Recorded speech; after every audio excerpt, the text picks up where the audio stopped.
Blessings and welcome to the path to freedom, this beautiful, wonderful path where we get to continuously wake up to who and what we are as unique, perfect, whole, complete expressions, emanations of the One, where we continuously get to allow for ever greater and grander expressions of that who and what to emerge, where we get to set ourselves free to be in ever-expanding love and joy and harmony and wholeness and abundance, and set ourselves free from fear and worry and doubt and a sense of lack, scarcity, sense of not being enough, sense of separation.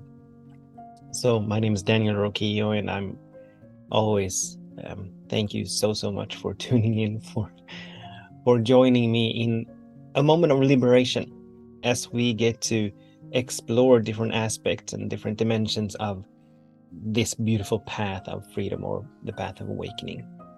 And today today we are I was having a conversation a few days ago with a beautiful being, and this individual, she shared a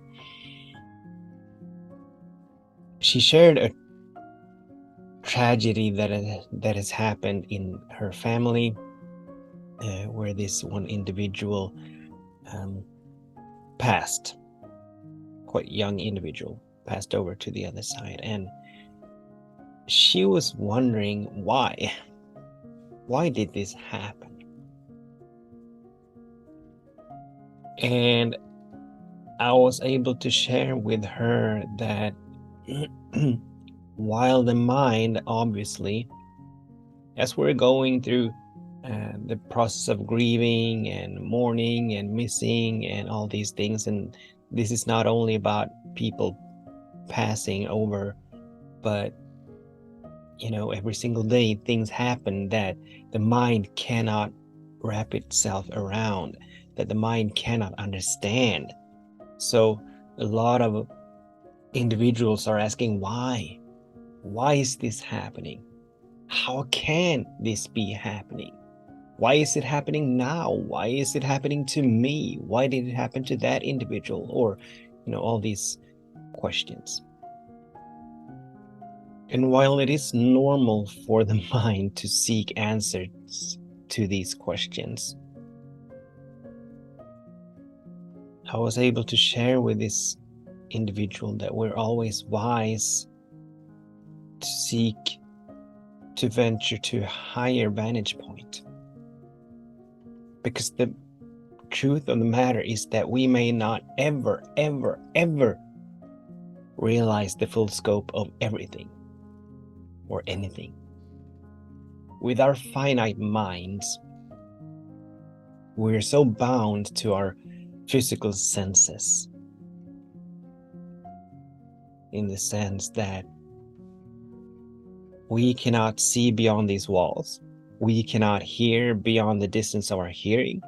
We cannot sense anything, physically sense, beyond our fingertips or soles of our feet or top of our heads. So we're so limited. The essence of who we are not limited at all. We are infinite. We're vaster than anything that we've ever imagined, or anything that we can ever imagine. But being in these physical forms, having these incarnations that we're having, our minds are very finite. They are very limited. And so, once again, while it is normal, and I'm not denying and I'm not discouraging, I'm not saying that we cannot, I fully acknowledge that it is normal for the mind to seek answers, to seek explanations to why things happen, especially the things that we perhaps perceive as bad or negative. However, as we're walking this beautiful path of freedom, of awakening, which is about expansion, continuously waking up to who and what we are, continuously setting ourselves free, there are other questions that we can ask that serve a much higher purpose and that serve us so much more than asking why. Questions such as, what is my lesson here? Questions such as this is happening, who do I want to be? Or how do I want to show up? And I'm getting off topic here. But let me just finish this one last question. And questions like, what do I wish for my life to be about? And let these be our guiding lights. But let's come back to the topic, which actually is, we may never ever know why something happens. So all is connected. There is the one life, the one power, the one source of everything, the one intelligence, the one love, the one being. God is all that there is. We can call it God, we can call it the universe, we can call it the higher power, we can call it whatever we want to call it. It's still the one energy. It's still the one. So in all of creation, there is no separation at all. There's no separation at all. There's one united field of consciousness. And this united field of consciousness, Spirit, God, its will, the sole purpose of all of life is for the expansion of that which already is, for the expanded revelation, so that it may come into a greater and grander expressions of itself. That's the sole purpose of life. That's why we are here. That's why anything and everything is here in all of creation, so that God may know more of itself in us and through all aspects and emanations and expressions that creation is, right?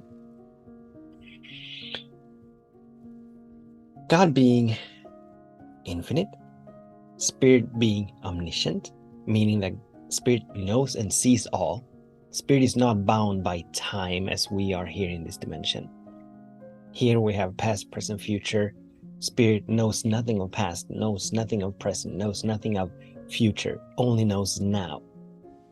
It sees all, it knows all there is to know. So every single possibility already exists in the infinite mind of Spirit. And it is eternally seeking for that highest possibility to come into fruition, to come into expression in us and through creation. So God knows what needs to happen, how it needs to happen, and when it needs to happen for each and every single aspect, for each and every single one of us as unique, perfect, whole, complete emanations of Spirit to come into, to allow for the next great and grand version of who and what we are. This is true for us as human beings. This is true for the animal kingdom. This is true for the plant kingdom. This is true for every dimension. All is one. All is one. So God knows. So when things happen here in this dimension, like this young individual who was in an accident and passed over, when things happen, while we, with our finite minds, may perceive this to be a bad thing, this should not be, this is unjust, this is wrong, this is not how it's supposed to be. We have no idea as to the ripple effects of this one event. Not denying that we're having the experiences, not denying the grieving, not denying the resistance, not denying the wishing for events to have turned out differently, not denying any of that. But we don't know the full ramifications. We don't have the full picture. We never know the full scope of everything or anything. I mean, just contemplate going to the supermarket, standing in line, and there's perhaps a mother or a parent, let's go with a parent. There's a parent standing in line in front of us with a small child. And for whatever reasons, this parent is upset with the child. And so they're arguing a little bit back and forth. And suddenly the child turns to you and you smile. Just a beautiful, loving, unconditional smile. Now that's a seemingly insignificant display of kindness. But who knows what the ramifications of that 1 4-second smile will be for this child. That one smile may be a powerful change agent in that child's life. We never know the ripples of anything, how it is going to affect someone or something. So while it is normal for us to judge by appearances, we're so wise to trust that God is all there is, that this loving presence is benevolent, that it is always for itself, and as God is all there is, it means that it is for all of creation, every aspect, every speck of creation. Spirit is for it all. Life is for it all. Life is for us all. God is for us all. And also, that Spirit is always moving with divine perfection. There are no random acts in God. There are no accidents in God. There are no meaningless acts in the infinite mind. Spirit is never late. It's never early. It is always right on time. And it is always moving with divine perfection. Divine perfect action happening always. And all we need to do is to look into nature. Look to nature. And what a beautiful display nature is of this perfection. If a tree loses its branch, once again, I'm not denying the grief and the sorrow and the sadness and the emptiness and the missing and all of that when an individual passes over. But when a tree loses its branch, there is no resistance there. There is no judgment there. There is no opinions there. Because it knows that this is just perfect. This is what is meant to be. Every single snowflake, as the Buddhists would say, falls exactly where it is meant to be, at exactly the right moment.